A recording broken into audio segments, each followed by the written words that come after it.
IPL 2025 का मुकाबला number 39 खेला जाएगा कोलकाता नाइट राइडर्स और गुजरात टाइटंस के बीच में। यह मुकाबला खेला जाएगा कोलकाता के घर ईडन गार्डन्स में। इस वीडियो में बात करेंगे हम इस मैच से जुड़ी हर वो जानकारी जिसका कि आपको बेसब्री से इंतजार रहता है।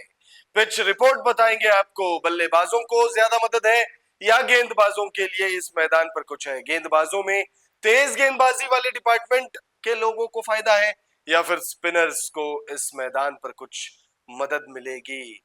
अब पिच रिपोर्ट के बाद बात करेंगे हम मौसम विभाग ने इस मुकाबले को लेकर क्या जानकारी दी है। वेदर रिपोर्ट में ऐसी क्या डिटेल सामने आई है जो आपके लिए जानना बेहद जरूरी है। फिर बात करेंगे हम हेड टू हेड आंकड़ों की। दोनों ही टीमों के बीच आईपीएल इतिहास में जब जब भिड़ंत हुई है तब तब किसका पलड़ा भारी रहा है वो हम आपको बताएंगे। आप वीडियो एंड तक जरूर देखिएगा, स्किप मत करिएगा, क्योंकि जब हम आपको हेड टू हेड बता चुके होंगे उसके तुरंत बाद हम आपको बताएंगे आईपीएल 2025 में दोनों ही टीमों का प्रदर्शन है कैसा, कैसा गेम खेल कर आ रही है दोनों ही टीमें, पॉइंट्स टेबल पर दोनों ही टीमों का क्या हिसाब किताब है, कहां पर खड़ी है दोनों ही टीमें, दोनों ही टीमों में क्वालिफिकेशन के चांसेस किसके हैं, तमाम चीजें बताएंगे और फिर वीडियो को एंड कर देंगे प्लेइंग 11 के साथ। तो वीडियो बड़ी हो सकती है लेकिन इंफॉर्मेटिव होगी और एक एक डिटेल जो है वो हम कवर कर चुके होंगे, तो वीडियो आप एंड तक जरूर देखिएगा। वीडियो पसंद आए तो इसे लाइक करके आप चैनल को सब्सक्राइब करना ना भूलिएगा। शुरुआत करते हैं मैच डिटेल से। तो ये मुकाबला खेला जाएगा अप्रैल 21, 2025 शाम 7:30 बजे सोमवार को कोलकाता के ईडन गार्डन्स में ये मुकाबला खेला जाएगा और इस मुकाबले में जो दो टीमें होंगी वो होंगी कोलकाता नाइट राइडर्स और गुजरात टाइटंस। दोनों ही टीमों की बात करें तो दोनों ही टीमें काफी ज्यादा एकदम तैयार है इस मुकाबले के लिए, क्योंकि अब फर्स्ट हाफ जो है वो खत्म हो चुका है, सेकेंड हाफ में प्रवेश कर चुकी है आईपीएल और अब दोनों ही टीमों के लिए मुकाबले यहां से जो आने वाले हैं वो बहुत इंपॉर्टेंट है। अब जो हो गया सो हो गया, उसे बरकरार रखना है, अच्छा करना है ताकि क्वालिफाई करना है। क्या कोलकाता के ईडन गार्डन्स की पिच से कोई मदद मिलेगी दोनों ही टीमों को? दोनों ही टीमों में बल्लेबाजों को कितनी मदद है, तेज गेंदबाजों को कितनी है, स्पिनर्स को कितनी है, मौसम का क्या हिसाब किताब है? तो चलिए अब जानते हैं ईडन गार्डन्स की पिच का मिजाज कैसा है। तो ईडन गार्डन्स की पिच बल्लेबाजों के लिए बेस्ट फ्रेंड का काम करती है। बल्लेबाज यहाँ पर दिल खोल कर रन बना सकते हैं, जैसे आपके लाइफ में कोई बेस्ट फ्रेंड होगा या होगी तो आप उनके सामने कैसे एकदम खुलकर बातें कर सकते हैं, वैसे बल्लेबाज यहाँ पर खुलकर बल्लेबाजी कर सकते हैं। बल्लेबाजों को यहाँ पर झिझकने की जरूरत नहीं है, हेजिटेट करने की जरूरत नहीं है, आंख बंद करिए और लप्पे लगाइए, बट गलती मत करिए। गैप्स में मारेंगे तो रन स्कोर करेंगे और एक बड़ा स्कोर खड़ा कर सकते हैं और इस बात के पूरे पूरे चांसेस है कि अगर आप 250 रन भी बनाएंगे तो वो चेज भी हो सकता है, क्योंकि बल्लेबाजों को अगर मदद है, शाम का मुकाबला है, ओस की दिक्कत होगी तो गेंदबाज गेंदबाजी नहीं कर पाएंगे और मुकाबला जो है वो चेजिंग टीम जीत सकती है, इतनी ज्यादा मदद है। तेज गेंदबाजों को मदद है यहाँ पर, लेकिन मैच के शुरुआती पलों में जैसे जैसे गेम आगे बढ़ेगा बैटिंग अच्छे से और अच्छी और उससे भी बहुत ज्यादा अच्छी होती चली जाएगी। तो इन शॉर्ट अगर मैं आपको बताऊं ईडन गार्डन्स की पिच का मिजाज कैसा रहेगा तो चौकस, शानदार, बल्लेबाजी के लिए गेंदबाजी के लिए ठीक ठाक। ग्राफिक्स के माध्यम से जान लेते हैं पिच का मिजाज कैसा है। ईडन गार्डन्स कोलकाता की पिच मैच में बल्लेबाजों के लिए अनुकूल मानी जा रही है। पिच पर अच्छा उछाल मिलेगा जिससे बल्लेबाजी आसान होगी। औसत पहली पारी का स्कोर 180 से 190 रन है, जो दर्शाता है कि यहां एक हाई स्कोरिंग मुकाबला हो सकता है। हालांकि जैसे जैसे मैच आगे बढ़ेगा स्पिन गेंदबाजों की भूमिका महत्वपूर्ण हो जाएगी। पिछले रिकॉर्ड्स के अनुसार लक्ष्य का पीछा करने वाली टीम के जीतने की संभावना अधिक रहती है। ईडन गार्डन्स में अब तक कुल 95 मुकाबले खेले जा चुके हैं, जिसमें 58% मुकाबले चेस करते हुए जीते जा चुके हैं। इस मैदान पर हाईएस्ट स्कोर 262 रन है, जो दर्शाता है इस मैदान पर बल्लेबाजी कितनी आसान है और बल्लेबाजों को कितना फायदा है। कप्तान टॉस जीतकर पहले गेंदबाजी करना पसंद कर सकते हैं, क्योंकि दूसरी पारी में बल्लेबाजी थोड़ी और आसान हो जाएगी। अगर पहले बल्लेबाजी करके 170 के ऊपर का स्कोर रहता है तो वो अच्छा स्कोर माना जाता है, लेकिन क्या वो सेफ स्कोर है? जी नहीं, बिल्कुल नहीं। यहाँ पर 200, सवा 200, 250 तक भी चेज हो सकता है अगर चेज ढंग से किया जाए तो। मौसम विभाग ने इस मुकाबले को लेकर क्या जानकारी दी है वो हम आपको बताते हैं। उसकी समस्या तो होगी लेकिन बारिश की कोई चेतावनी है नहीं, है तो भी आपको डरने की बात नहीं है। आईपीएल 2025 के मैच नंबर 39 के लिए मौसम विभाग ने कोलकाता का मौसम मैच के लिए अनुकूल रहने का अनुमान जताया। मौसम विभाग के मुताबिक अधिकतम तापमान 34 डिग्री तो वहीं 28 डिग्री न्यूनतम तापमान रहने की बात कही है। मौसम विभाग ने इस मैच के लिए 5% बारिश की चेतावनी जारी की है। तो वहीं ह्यूमिडिटी की बात करें तो ह्यूमिडिटी इस मुकाबले में बहुत ज्यादा परेशान करेगी। कुल 73% ह्यूमिडिटी के चांसेस है। तो ह्यूमिडिटी से आप परेशान हो सकते हैं लेकिन मैच बारिश की वजह से रद्द या उसकी दखलंदाजी ना के बराबर है। 5% है चांसेस लेकिन 5 इज इक्वल टू 0।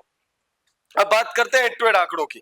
तो कोलकाता नाइट राइडर्स और गुजरात टाइटंस के बीच अब तक कुल 4 मुकाबले खेले जा चुके हैं जिसमें गुजरात का पलड़ा थोड़ा सा भारी है। कोलकाता नाइट राइडर्स ने सिर्फ एक मैच में जीत हासिल की है तो वहीं जीटी के नाम 2 मैच रहे, एक मैच बेनतीजा भी रहा है। तो भाई 2:1 का रेशियो है। एक मुकाबला बारिश की भेंट चढ़ गया था तो 3 मुकाबले कुल खेले गए टेक्निकली जिसमें 2:1 का रेशियो है। एक मुकाबला केकेआर के नाम, डिफेंडिंग चैंपियंस के नाम, तो वहीं दो मुकाबले जो हैं वो गुजरात टाइटंस के नाम।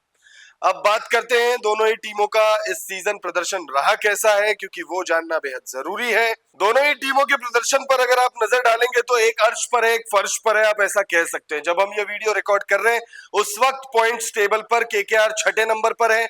7 मुकाबले खेल चुकी है केकेआर अब तक और 3 मुकाबले जीते हैं, 4 मुकाबले गवाए हैं। 6 अंक है प्लस 0.547 की नेट रन रेट के साथ 6ठे नंबर पर।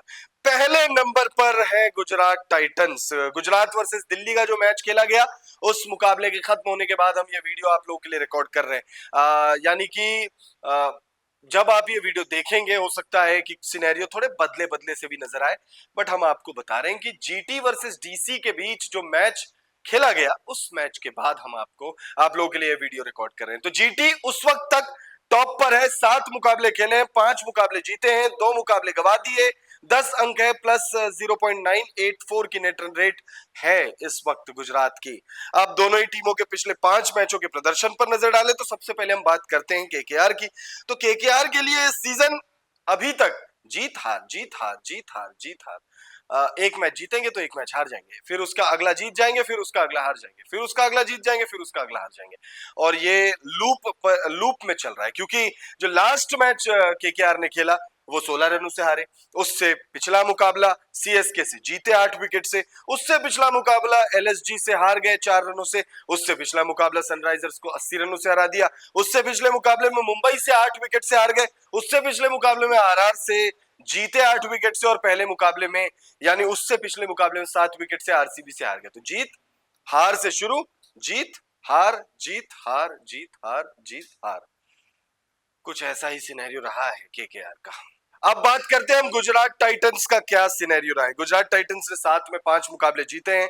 अगर आप एलएसजी वाला मुकाबला हटा दे, दिल्ली से पिछला मुकाबला जीते और फिर उससे पहले एलएसजी से हार गए थे 6 विकेट से, तो उससे पीछे 4 मुकाबले बैक टू बैक जो है वो जीत कर आई थी गुजरात। पहला मुकाबला हार गए थे, 4 बैक टू बैक जीते, फिर एलएसजी से हारे, तो उसके बाद पिछले मुकाबले में दिल्ली को हरा दिया 7 विकेटों से। 200 से ऊपर का रन चेस था वो। बड़ा इंटरेस्टिंग, बड़ा ऐतिहासिक टाइप मुकाबला था। 200 से ऊपर के रन चेज अमूमन रोज रोज हम नहीं देखते। मतलब क्रिकेट का स्टैंडर्ड उतना ऊपर हो गया है कि अब तो 250 रन भी सेफ नजर नहीं आता है, लेकिन फिर भी अभी भी इतना नहीं बदला है क्रिकेट कि आप हर रोज 200 से ऊपर का रन चेज देख सकते हैं, बट हर रोज नहीं। तो वो 200 से ऊपर का रन चेज जब भी किसी मुकाबले में होता है तो वो ऐतिहासिक होता है और गुजरात वो ऐतिहासिक काम करके आ रही है। अब बात करते हैं हम दोनों ही टीमों की पॉसिबल प्लेइंग 11 किस प्रकार रह सकती है। तो सबसे पहले हम बात करेंगे गुजरात की visiting team. Sai Sudarshan, Shubman Gill open करेंगे, उसके बाद आएंगे जॉश बटलर, शतक से चूक गए पिछले मुकाबले में। वो जो 200 से ऊपर का रन चेज था उसमें 3 रनों से शतक से चूक गए जॉर्ज द बॉस बटलर। बहुत ही ऐतिहासिक पारी और इस सीजन हम 2 बार ऐसा देख चुके हैं कि कोई बल्लेबाज शतक से चूका हो। एक थे श्रेयस अय्यर और एक जॉर्ज बटलर, दोनों ही इत्तेफाक से 3 रनों से रह गए। उसके बाद अगर आप देखें तो वॉशिंगटन सुंदर आएंगे, शरफन रदरफोर्ड, शाहरुख खान, राहुल तेवतिया, अरशद खान, राशिद खान, आरसाई किशोर और मोहम्मद सिराज। केकेआर की पॉसिबल प्लेइंग 11 की बात करें तो क्यूडीके यानी क्विंटन डिकॉक, सुनील नारायण दोनों ओपन करेंगे। फिर आएंगे अजिंक्य रहाणे, कप्तान, vice captain Venkatesh Iyer, Rinku Singh, Andre Russell, Ramandeep Singh, Harshit Rana, Vaibhav Arora, Anrich नोकिया, वरुण चक्रवर्ती और अंकृश रघुवंशी। दोनों ही टीमों की बात करें, दोनों ही टीमें सॉर्टेड नजर आ रही है, लेकिन ज्यादा सॉर्टेड गुजरात की टीम है। गुजरात की टीम में जो टॉप 3 और 4 बल्लेबाज हैं वही है जो है। जिस मैच में गुजरात का टॉप 3 फ्लॉप हो गया, 4 फ्लॉप हो गया, उस मैच में क्या होगा ये देखना बहुत दिलचस्प होगा। अभी तक तो ऐसा हुआ है कि टॉप 3 में कम से कम एक बल्लेबाज चलता ही है, टॉप 4 में कम से कम 2 बल्लेबाज चलते हैं। पिछले मुकाबले में भी अगर आप देखें तो शुभमन गिल ज्यादा कुछ कर नहीं पाए थे, साई सुदर्शन स्टार्ट लेकर शांत हो गए, लेकिन उसके बाद क्या हुआ, नंबर 3 और नंबर 4 के बल्लेबाजों ने ऐतिहासिक पारियां खेली। एक अर्धशतक से चूके, एक शतक से चूके, शरफन रदरफोर्ड अर्धशतक से चूके। केकेआर और गुजरात के बीच मैच नंबर 39 खेला जाएगा केकेआर के घर में, कोलकाता नाइट राइडर्स के घर यानी ईडन गार्डन्स में। और इस मुकाबले में कौन सी टीम बाजी मारेगी, कमेंट करके अपनी राय हमें जरूर जरूर दीजिएगा।